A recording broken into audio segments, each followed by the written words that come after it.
भगवंतानी जसा हातामध्ये शंख धारण केलाय तसा भगवंतानी आपल्या चरणावर सुद्धा शंखाचं चिन्ह धारण केलंय. शंखाचं काय वैशिष्ट्य असतं? शंख वाजवला की शत्रू पळून जातात, किंवा युद्धाला जर आव्हान द्यायचं असेल तर शंख वाजवला जातो. युद्धाला प्रवृत्त केलं जातं शंखनाद करून. देवाचा शंख कोणता आहे? सुज्ञ श्रोते आहात तुम्ही. देवाच्या शंखाचं नाव काय आहे? पांचजन्यम ऋषिकेशम. पंचजन्य शंख किंवा पांचजन्य शंख हा भगवंताचा शंख आहे. मग तो भगवंतानी त्याचं चिन्ह परमात्म्याने धारण केलंय. अर्जुनाच्या शंखाचं नाव आहे देवदत्त. देवदत्तम धनंजयः पौंड्रं दद्मौ महाशंखम भीमकर्मा वृकोदरः असं म्हटलेलं आहे. म्हणून भगवंतानी शंख धारण केलाय. समग्र शत्रूंना पळवून लावण्याचं काम हा शंख करतो. म्हणून धर्मशास्त्रकार आपल्याला सांगतात, घरामध्ये दिवसातून एकदा तरी शंखनाद झाला पाहिजे. घंटानाद आणि शंखनाद या दोन गोष्टी सकारात्मक ऊर्जेला निर्माण करत असतात. म्हणून घंटा वाजवली की देवाचं आगमन होतं आणि राक्षसांचं तिथून जाणं होतं. याकरता घंटा आणि शंख फार महत्वाचे सांगितले जातात. मग तो शंख परमात्म्याने धारण केलाय. आणखी म्हणे चक्र नावाचं चिन्ह सुद्धा भगवंतानी धारण केलंय. देवाच्या हातात सुद्धा एक चक्र आहे, माहितीये ना? त्याचं नाव काय आहे? सुदर्शन चक्र. भगवंतानी सुदर्शन चक्र धारण केलंय. त्या सुदर्शन चक्राचं काम काय आहे? सुदर्शन चक्राचं काम आहे शत्रूंचं मर्दन करणं, आणि दुसरं काम आहे संकट परिहार करणं. भक्तावर काही संकट आलं तर ते सुदर्शन चक्र त्या संकटाचा परिहार करतं. अंबरीषाला मारण्यासाठी म्हणून दुर्वासाने जेव्हा कृत्या पाठवली होती, तेव्हा ती कृत्या अंबरीषाच्या दरवाजामध्ये आल्यानंतर त्या कृत्येला, त्या राक्षसीला पहिल्यांदा जे दिसलं ते सुदर्शन चक्रच होतं. लक्षात घ्या, सुदर्शन चक्र अंबरीषाच्या घराला फेऱ्या मारत होतं, रक्षण करत होतं. ती कृत्या जशी धावली तसं सुदर्शन चक्रानं त्या कृत्येला नष्ट करून टाकलं. आणि एवढ्यावरच ते सुदर्शन चक्र शांत राहिलं नाही, ते दुर्वासांच्या मागं लागलं. दुर्वासा गेले ब्रह्मलोकामध्ये. ब्रह्मदेव म्हणाले, हे माझं चक्र नाहीये, मी याला शांत करू शकत नाही. मग ते कैलास पर्वतावर गेले. भगवान शंकरांनीही सांगितलं, हे मी शांत करू शकत नाही. मग ते विष्णूंकडे गेले. भगवान विष्णूने सांगितलं, चक्र माझं आहे पण मी याला शांत करू शकत नाही. म्हणे का? चक्र माझं आहे पण मी भक्ताचा आहे. अहम भक्त पराधीनः ह्य स्वतंत्रो इव द्विज साधुभिर्ग्रस्त हृदयो भक्तैर्भक्त जनप्रियः. मग आता सुदर्शन चक्राला शांत करायचं असेल तर काय करावं लागेल? भक्ताला शरण जावं लागेल. म्हणून दुर्वासा अंबरीषाकडे आले आणि अंबरीषानं सुदर्शन चक्राची प्रार्थना केली.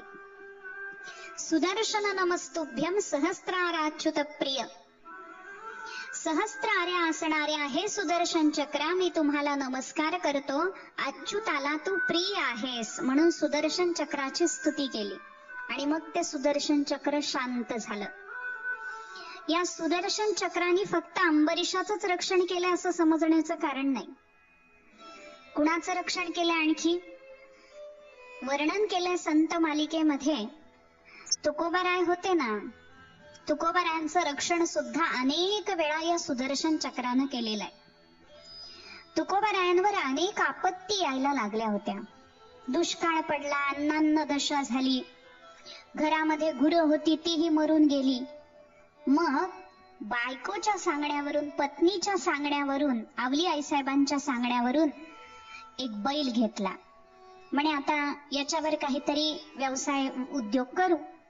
मग त्याच्यावर धान्य लादायचं बैलाच्या पाठीवर आणि व्यवसायाला, उद्योगाला जायचं, असा दिनक्रम सुरू झाला. तुकोबाराय व्यवसायाला जायचे, व्यापाराला जायचे, मात्र सतत विठ्ठल नाम घेत बसायचे.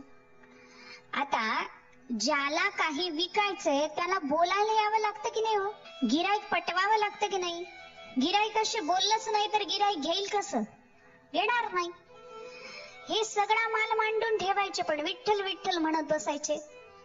विठ्ठल विठ्ठल म्हणत बसल्याबरोबर यांच्याकडे कोणी गिराईकच यायचं नाही, शेजाऱ्याचं सगळं विकलं जायचं, पण यांचं जसंच्या तसं. आणि मग शेवटी म्हणायचे जाऊ दे पांडुरंगाची इच्छा. बरं, आता रात्र झाल्यानंतर बाकीचे व्यापारी झोपले, यांनी झोपावं की नाही? हे झोपायचे नाही, रात्रभरही यांचं विठ्ठल विठ्ठल सुरूच आहे.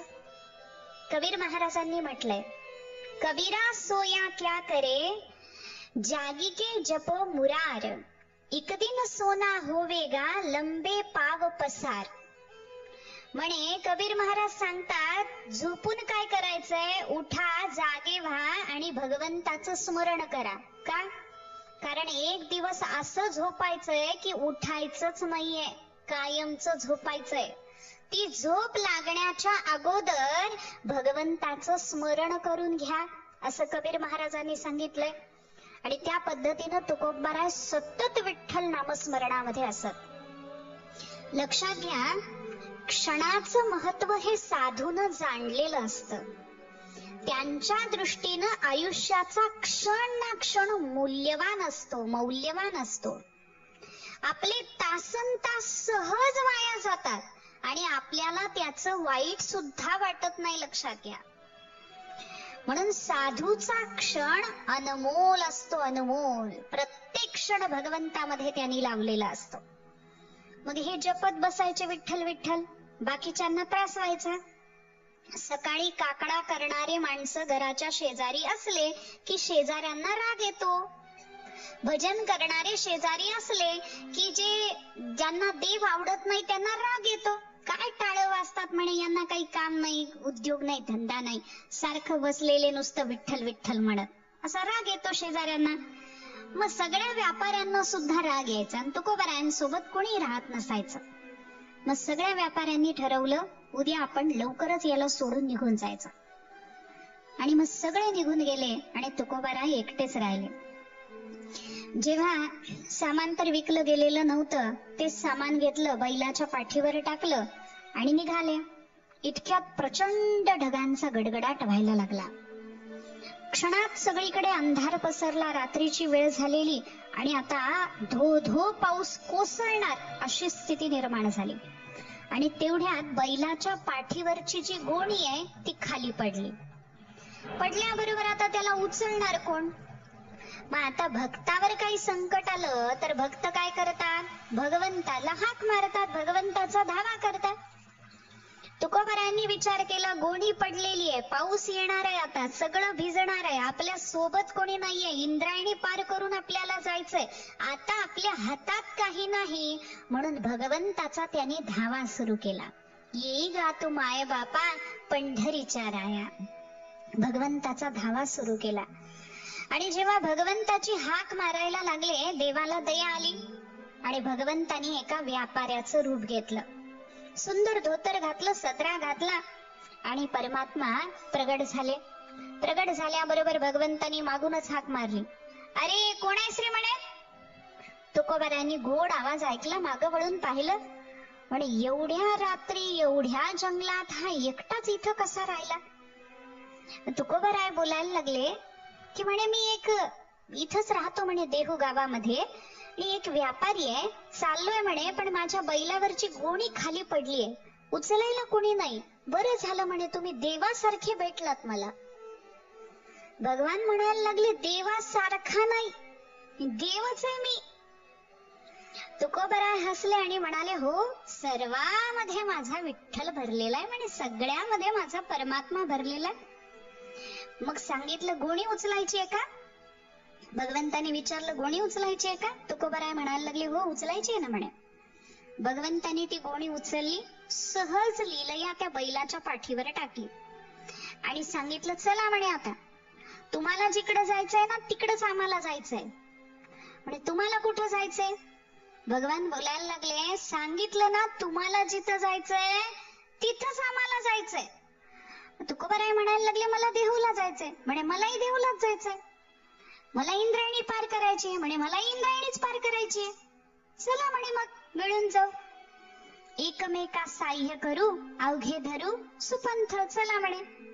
आणि मग दोघ जण निघाले. तो बैलही बरोबर आहे. त्या बैलाच्या पाठीवर थाप टाकत टाकत परमात्मा निघालेले. बघा ना, श्वापद व्हावं तर संताच्या घरचं व्हावं. चोखोबारांनी म्हटलेलं आहे, अहोजी महाराज तुमचे द्वारीचा कुतरा. देवा, मला श्वानाची योनी द्यायची असेल तर जरूर द्या, पण संतांच्या घरचं आणि देवाच्या दरवाजातलं श्वान मला करा, मग माझा उद्धार होईल. तुकोबारायांच्याकडे तो बैल आहे, त्याचंही पूर्व पुण्य असेल, प्रश्नच नाही. संतांकडे उगीच जन्म मिळत नसतो.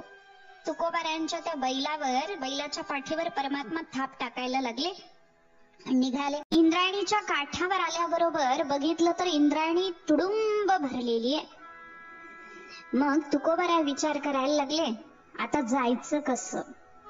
म्हणे हा आपल्या बरोबर आहे, पण यालाही जाता येणार नाही आणि आपल्यालाही जाता येणार नाही. मग तुकोबारायांनी विचारलं, अहो आता मोठी पंचायत आली म्हणे, इंद्रायणी तर तुडुंब भरलेली आहे, जाता तर आपल्या दोघांनाही येणार नाही, पाऊस कोसळणार आहे, करायचं काय म्हणे आपण. भगवंतांनी सांगितलं, घाबरू नका हो, पाणी थोडंच असेल म्हणे. तुकोबाराय म्हणतात, अहो मी नेहमी इथून ये जा करतो, पाणी थोडं नाहीये, पाणी भरपूर आहे, तुडुंब भरलेली इंद्रायणी, जाऊ शकणार नाही म्हणे आपण. भगवंतांनी सांगितलं, एक काम करा, मी पुढे जातो, तुम्ही माझ्या मागणं या म्हणे.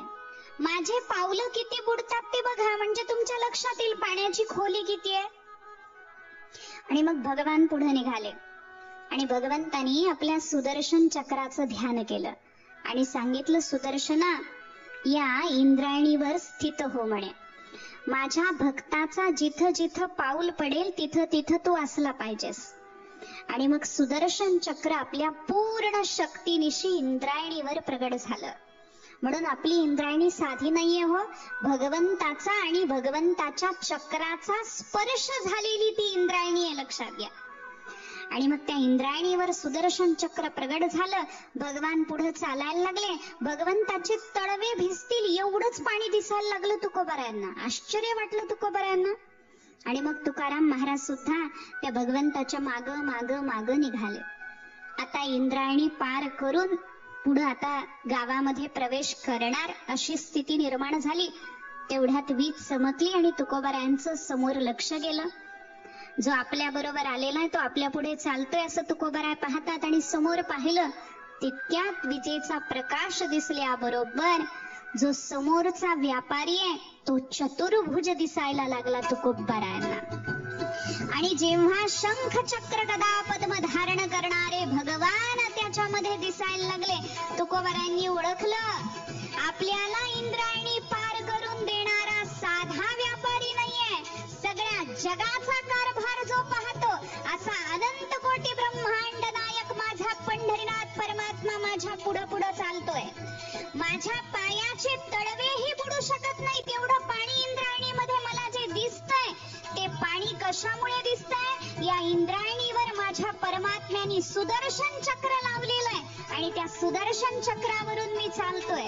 जिथं माझा परमात्मा माझा रक्षण करण्यासाठी समर्थ आहे तिथं मला कधीही कोणीही कोणत्याही काळी आघात करू शकत नाही, माझ्या केसालाही धक्का लावू शकत नाही. आणि मग तुकोबारायांच्या जेव्हा लक्षात आलं की हा तोच आहे जो पंढरपूरला विटेवर उभा असतो, मग एकदा कळण्यावर सोडतील होय त्याला. गेले ना धावत धावत त्याला पकडायला आणि पकडणार असा तोही चतुर आहे हो, फार चतुर आहे, चतुरात शिरोमणी. आपल्याला पकडायला येतायत हे लक्षात आल्या बरोबर अंतर्धान झाला. आणि मग तुकोबाराय इंद्रायणीला पार करून आपल्या गावामध्ये प्रवेश करतात. भगवंताला पुन्हा पुन्हा नमस्कार करतात. मला सांगायचं काय, हे सुदर्शन चक्र काय करतं, शत्रूचं मर्दन करतं आणि संकटाचा परिहार करतं. म्हणून केवळ अंबरीशाच्या संकटाचा परिहार यानं केला असं नाही, तुकोबारायांना सुद्धा अनेक वेळा संकटातून या सुदर्शन चक्राने वाचवलं. म्हणून त्या चक्राचं चिन्ह सुद्धा भगवान श्रीकृष्णाने आपल्या चरणावर धारण केलंय. आणखी एक चिन्ह धारण केलंय ते म्हणजे स्वस्तिक. स्वस्तिक हे चतुर्विध पुरुषार्थाचं प्रतीक मानलं जातं. धर्म अर्थ काम मोक्ष. घरामध्ये स्वस्तिक दरवाजावर असावं असं धर्मशास्त्रही सांगतं आणि वास्तुशास्त्रही सांगतं.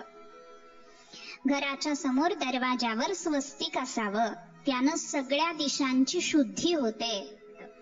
त्यानंतर भगवंतानी जंबूफल धारण केलंय आपल्या पायावर. जंबूफल म्हणजे जांभळाचं चिन्ह, जांभळाचं जे फळ असतं ना, जांभूळ ज्याला म्हणतात, ते भगवंतानी धारण केलंय. ते सुद्धा समृद्ध जीवनाचं प्रतीक आहे. पुढे भगवंतानी कलश धारण केलाय. कलश हे पूर्णतेचं प्रतीक आहे. लक्षात घ्या, ही 18 चिन्ह आहेत ना सगळी, ही सगळी भक्ताला मोक्ष देण्याला समर्थ आहेत. याचं वर्णन जरी ऐकलं तरी भवसागरातून मुक्ती होते असं शास्त्र सांगतं. भगवंतानी अष्टकोन सुद्धा पायावर धारण केलाय. भूमिरापो नलो वायू खम मनो बुद्धिरेवच अहंकार इति यम्मे भिन्ना प्रकृतिरष्टधा, अशा 8 प्रकृतींना भगवंतानी धारण केलंय. षड्विकारांना जिंकणारा षटकोन धारण केलाय. बिंदू सुद्धा धारण केलाय एकाग्रतेसाठी. ऊर्ध्व जीवनाचं प्रतीक म्हणून ऊर्ध्व रेखा भगवंतानी धारण केलीये. पुरुष विशेष म्हणजे पुरुषाची ही आकृती भगवंताच्या चरणावर दिसते. हे पुरुषोत्तमाचं प्रतीक आहे. त्यानंतर त्रिविध तापापासून रक्षण करणारं छत्र सुद्धा भगवंतानी धारण केलंय. आणि अर्धचंद्राची ही चिन्ह भगवंतानी आपल्या पायावर धारण केलेली आहेत. अशी 18 चिन्ह भगवान श्रीकृष्णाच्या चरणावर आहेत, भगवान पंढरीनाथाच्या चरणावर आहे. मग जेव्हा भगवंताच्या चरणाचं असं वर्णन झालं, रुक्मिणी माता अतिशय आनंदित झाली. लक्षात घ्या, जसं जसं देवाचं वर्णन होतंय तसं तसं ती भाव समाधीमध्ये जाते, तिला भावावस्था प्राप्त होते. मग शास्त्रकार सांगायला लागले, ग्रंथकार सांगायला लागले, देवाचा देह, भगवान श्रीकृष्णाचा देह साधा नाही. 18 महादोष राहित्य भगवंताच्या ठिकाणी आहे. म्हणजे 18 दोष जे सांगितले ते देवाच्या ठिकाणी नाहीयेत. असा निर्दोष भगवंताचा देह आहे. आणि मग भगवंताचा पितांबर कसा आहे म्हणे, निगम शोभन नावाचा देवानी पितांबर धारण केलेला आहे. विजय सारखा चमकणारा देवाचा पितांबर आहे. सुंदर असा मोर मुकुट देवानी धारण केलेला आहे. असं देवाचं सगळं भगवान श्रीकृष्णाचं वर्णन केलं. आणि जेव्हा ऐकायला लागली तेव्हा नाथ महाराज म्हणतात, रुक्मिणी माता कोणत्या अवस्थेमध्ये जाते? अंग झाले रोमांचित, कंठी बाष्प पै दाटत, शरीर चळचळा कापत, पडे मूर्छित धरणीये. तिचं सगळं अंग रोमांचित झालं म्हणे. कंठी बाष्प पै दाटत, कंठ दाटून आला. त्यानंतर सगळं शरीर असं कापायला लागलं आणि मूर्छित होऊन जमिनीवर कोसळली रुक्मिणी माता. मग तेवढ्यात काय झालं म्हणे, एक म्हणती धरा धरा, एक पल्लवे घालिती वारा, एक म्हणती हे सुंदरा, कृष्ण कीर्तने झडपली. कोणी म्हणतं धरा धरा रुक्मिणीला, कोसळली ती. कोणी वारं घालायला लागलं, कोणी पाणी शिंपडायला लागलं. तेवढ्यात शुद्धमती म्हणाली, काही नाही झालं हिला, कृष्ण कीर्तने झडपली. भगवंताचं वर्णन ऐकता ऐकता त्या पंढरीच्या भूतानं हिला झपाटलं म्हणे, म्हणून ही बेशुद्ध झाली. असं हे पंढरीचं भूत आहे. मग संत सांगतात की रुक्मिणी मातेची ही अवस्था पाहिली आणि जे बसले होते ना सभेमध्ये सगळे संत, तेही आनंदित झाले.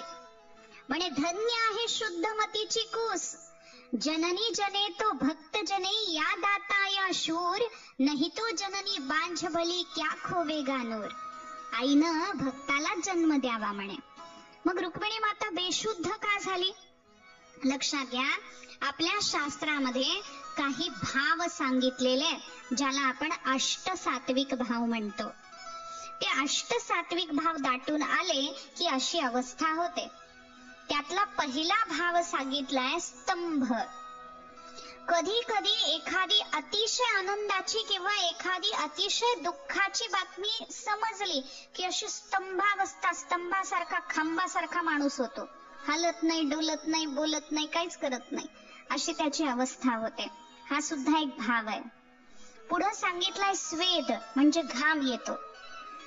जर आनंद अतिरेक झाला तरी असं होतं आणि दुःखाचा अतिरेक किंवा भीती वाटली तरी सुद्धा असं होतं.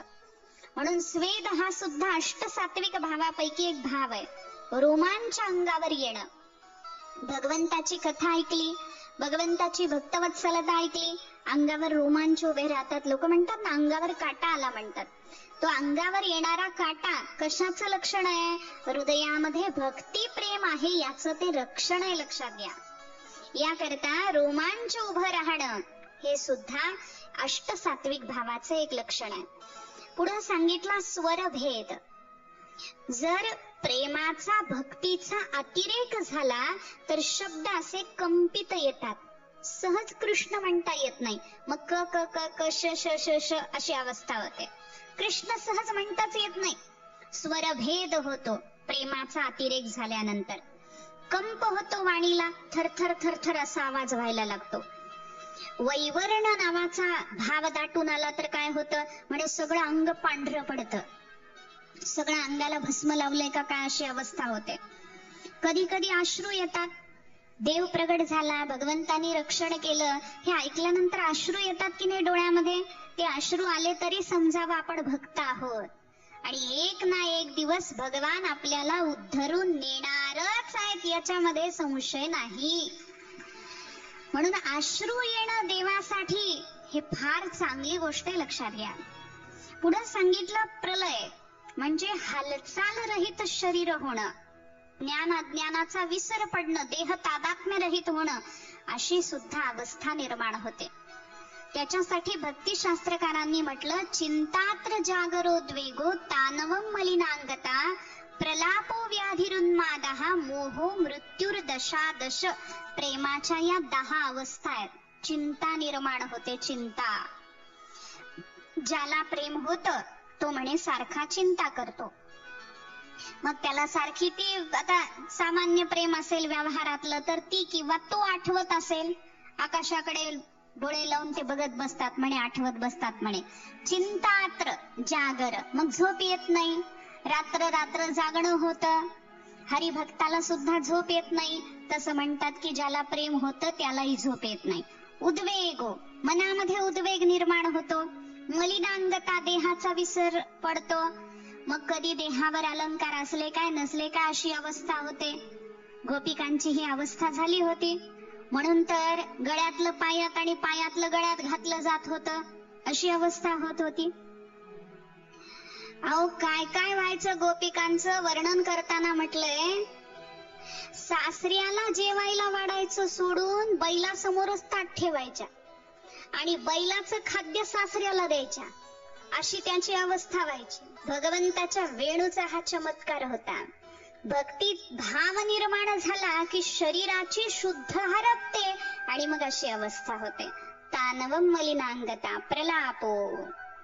मग भगवान भेटीची उत्सुकता लागली की प्रलाप व्हायला लागतो. देवा कधी भेटशील, पायाचं दर्शन देशील का नाही देशील, असा प्रलाप व्हायला लागतो.